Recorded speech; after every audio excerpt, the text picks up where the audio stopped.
تمام عربی مورخین اس بات پر متفق ہیں کہ یثرب دراصل سیدنا نوح علیہ السلام کی نسل میں سے ایک آدمی کا نام تھا جس نے اس شہر کی بنیاد رکھی۔ اسی کے نام پر اس شہر کا نام بھی یثرب پڑ گیا۔ ایک روایت کے مطابق طوفان نوح کے بعد سیدنا نوح علیہ السلام کے بیٹے جس علاقہ میں ٹھہرے وہ علاقہ آہستہ آہستہ انہی کی رہائش کے لیے تنگ ہو گیا، تو انہی میں سے بہت سے لوگ کسی نئی جگہ کی تلاش میں مغرب کی طرف چل پڑے جہاں وہ اطمینان سے زندگی گزار سکیں۔ انہی میں سے ایک قبیلہ ابیل اس علاقہ میں پہنچا جہاں بعد میں یثرب آباد ہوا۔ اس علاقہ کا وافر پانی، اس کے درخت اور وسیع پتھریلے میدان جو اس کی حفاظت کا قدرتی ذریعہ تھے ان کو بہت بھائے، اس لیے وہ یہیں رہائش پذیر ہو گئے۔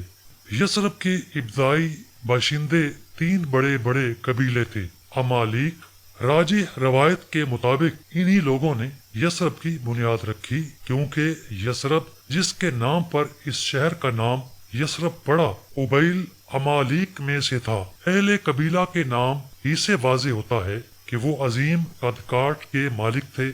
یہ لوگ عمالیق بن لاوس بن سام بن نوح کی نسل سے تھے۔ پہلے وہ بابل کے علاقہ میں رہتے تھے، پھر وہ جزیرہ عرب کے مختلف علاقوں میں بکھر گئے۔ ان میں سے کچھ یثرب کے علاقہ میں رہائش پذیر ہوئے۔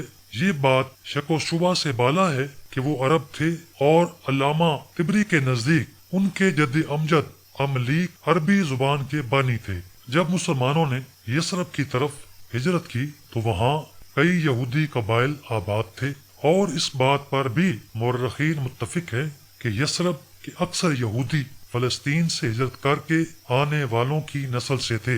ان میں سے کچھ لوگ بخت نصر کے حملہ کے بعد بھاگ کر آئے تھے۔ بخت نصر نے یہود کی حکومت پر حملہ کر کے بے شمار یہودی قتل کیے اور بہت سو کو قید کیا۔ یہ 586 قبل مسیح کی بات ہے۔ پھر 70 عیسوی اور 132 عیسوی میں رومیوں نے ان کو تشدد کا نشانہ بنایا تو باقی لوگ بھی فلسطین سے ہجرت کر گئے۔ ان میں سے کسی موقع پر یہ لوگ یثرب میں رہائش پذیر ہوئے۔ علاقہ یثرب میں پہنچنے والے اولین قبائل بنو قریظہ، بنو نذیر اور بنو یادر تھے۔ پھر ان کے بعد اور قبائل بھی آتے گئے۔ اوس اور خزرج یہ دو قحطانی قبیلے تھے۔ صد معارب کی تباہی کے بعد یمن سے ہجرت کر کے یثرب میں پہنچے۔ ان قبیلوں کی یہاں رہائش سے یثرب کی تاریخ پر بہت گہرا اثر پڑا۔ راجح بات یہ ہے کہ یہ دونوں قبیلے تیسری صدی عیسوی میں یثرب پہنچے۔